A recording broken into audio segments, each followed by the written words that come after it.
Anak yang soleh itu anak yang tahu kalau dia seorang laki-laki nanti, secantik apapun istrinya, selucu apapun anak-anaknya, sebanyak apapun harta yang dia miliki, sehebat apapun dia di mata anak buahnya, demi Allah, orang tua tidak pernah menjadi nomor 2 dalam hidup. Ini banyak orang yang suka salah ini. Cuma gara-gara dunia, orang tua panjang mata menanti kedatangan anak. Jangan ya, jangan. Anak yang soleh tahu sekali, sampai kapanpun ibumu, ayahmu, sampai kapanpun. Dunia nggak membuat dia lupa ada berkah keramat dunia hidup di atas muka bumi ini. Dia nggak repot datang ke makam-makam para wali. Orang tua nomor 1 yang dia temui. Ini orang hebat. Ini banyak di antara kita, makam-makam didatengin, di mana saja didatengin, ngalap berkah. Orang tua panjang mata, berlinang air mata menanti, mana anakku? Mana pohon yang pernah kutanam? Mana pohon yang pernah kurawat? Kudengar dia sudah mulai berbuah, ingin kurasakan buahnya. Berani mengeluarkan dana jutaan untuk hal-hal yang gak disyariatkan. Ini orang tua panjang mata. Rela ndak rela, orang tua kita akan mendengar dan melihat.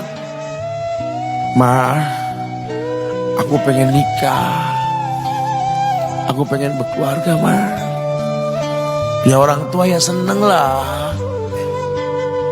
Cuma kalau inget metik buahnya belum terasa, ya ada perasaan kayak gimana gitu loh. Karena dia tahu setelah ini dia akan menikah, bahwa anak orang ada kehidupan yang berbeda yang bakal dia rasa.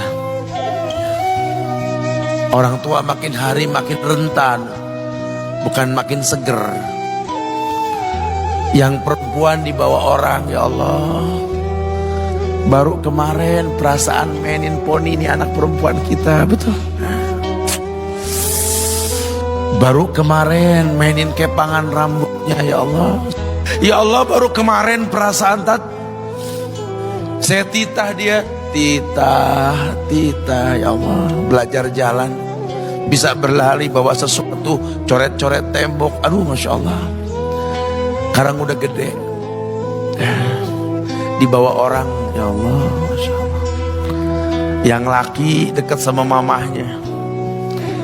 Baru kemarin tangan mungilnya kita tuntun, kalau kelepas dia nangis, betul. Sekarang tangannya keker besar, tangan ibunya keriput, betul. Mau nangkep tangan anak pun sudah mulai susah. Membawa anak orang datang dengan gagah, cium tangan, cipika-cipiki, udah. Ma, kita jalan dulu, Ma ya. Udah Mama, udah. Digandeng tangan kekasihnya, dirangkul pundaknya. Ini anak laki ndak tahu ibunya kayak diiris-iris jantungnya. Dia lihat tangannya yang keriput, ya Allah. Udah berapa lama tangan ini nggak dibawa sama anak ini? Udah berapa lama tangan ini nggak digandeng sama anak saya? Kita merasa bangga akur merangkul istri kita, ibu kita ngelihat pundaknya. Udah berapa lama pundak ini gak dirangkul seperti itu, ya Allah. Dulu aku berdandan secantik-cantiknya, ku dandankan anaknya, ku bawa di hadapan kawan-kawanku bangga. Lihat anakku. Tapi dia gak pernah berdandan rapi membawa aku ke hadapan teman-temannya. Lihatlah ibuku.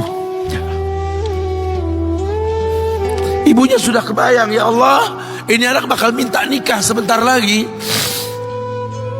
Yang wajar kalau orang nanam pohon pengen metik buah, wajar. Ini buah belum terasa, pohon sudah mau dibawa, kebayang tidak? Ya Allah. Mulai dia kebayang. Sehingga rasa-rasa seperti ini menjadi tumpukan rasa di hati orang tua kita, yang nanti pada akhirnya dia pun bakal kembali ke hadirat Allah, kita pun bakal kembali ke Allah, betul? Sementara yang namanya kemuliaan datang dengan cara sabab yang benar. Ridallah fi ridal walidain wa sukhtullah fi sukhtil walidain. Ridanya Allah ada di ridho orang tua, murkanya pun sama. Karena semua ibadah yang dia lakukan berujung pada surga. Dan yang paling gampang ketika dia mau menaklukkan dunia, demi Allah, berkah orang tua dulu yang dia ambil. Ini dirasa oleh orang mulia yang Nabi katakan, innahu min ahlis sama, innahu min ahlis sama. Manhu? Siapa dia?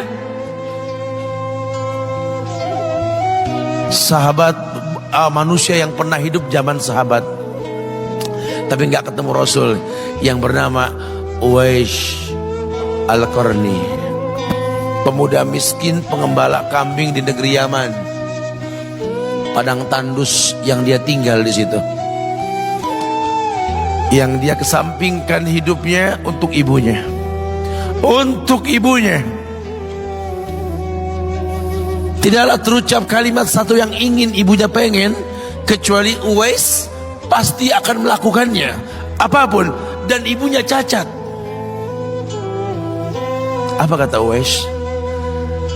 Tidak akan pernah terlontar kata dari mulut ibuku kecuali kan kulakukan yang dia inginkan. Masya Allah. Ibunya cacat dan dia menomorduakan diri, yang penting orang tuanya dulu.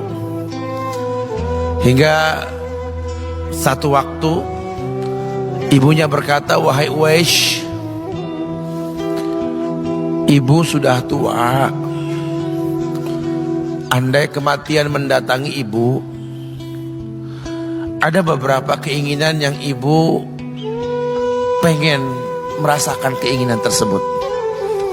Mungkin enggak ya? Apa Bu? Katakan.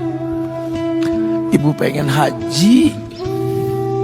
Bengong, Wais, ya Allah Bu, ini Yaman, Hadramaut, yang sekarang saja pesawat itu bisa 3 jam menuju Saudi itu, 2 jam lebih lah menuju Saudi. Ini lebih jauh lagi, kebayang berapa ratus kilo, berapa ribu kilo nggak tahu. Ya baiklah ibu, kata Wes, aku tidak pernah menolak permintaan ibuku, tapi kali ini aku tidak bisa menjawab karena mikir gimana caranya ini. Apalagi dia seorang pemuda yang punya penyakit sopak, ada tanda-tanda putih di bagian badan itu kayak pano besar gitu tuh. Udahlah, terserah gimana nantilah. Yang penting ini nomor 1 dalam hidup ini. Dia beli seekor anak sapi, digendong tiap hari itu sapi sama si Uwais menuju puncak gunung. Turun lagi, gendong ke atas, turun lagi tiap hari. Sampai orang bilang, Uwais gila no. Orang sapi dipiara, dia digendong tiap hari naik gunung yang tinggi. Sampai nggak berasa, dikatakan 8 bulan dia lakukan itu. Sehingga terbentuklah fisiknya yang bagus karena olahraga tiap hari bawa itu sapi. Dan sapi itu makin berat, dalam hikayat dikatakan sampai di atas 100 kilo itu sapi. Kemudian dia tetap gendong ke atas dan dia yakin, bismillah saya yakin. Sampailah bulan haji, ibu naik ke pundakku, digendong ibunya dari negeri Yaman. Subhanallah, gak ada yang gak mungkin. Lihat, dibawa ibunya ke Mekah, bertawaf di Ka'bah, dunia menyaksikan. Bahkan hikayat mengatakan dia sempat bertanya kepada sahabat Abdullah bin Umar, aku telah menggendong ibuku dari negeri Yaman menuju Mekah, bertawaf di Ka'bah ini, sudahkah aku membayar jasa ibuku? Apa kata sahabat Abdullah bin Umar? Bahkan satu hentakan napas pun ketika melahirkanmu belum terbayar. Bahkan satu hentakan napas pun ketika melahirkanmu belum terbayar. Dia selesaikan tawafnya, dia selesaikan tawafnya. Selesai tawaf, dibawa ibunya ke makom Ibrahim untuk sholat 2 rakaat. Selesai sholat, dia angkat tangan, dia berdoa kepada Allah, ya Allah, ampunkanlah ibuku ya Allah. Ampunkan ibuku ya Allah.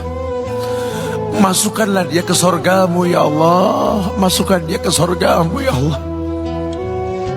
Ibunya berbisik, Uwais, sudahlah, mintalah pada Tuhanmu ampunan untuk dirimu dan sorga untukmu. Wallahi wahai ibu, Allah ampunkan kamu, Allah masukkan kamu ke sorga, cukup untukku. Ridhomu yang kubutuhkan wahai ibu. Lihat,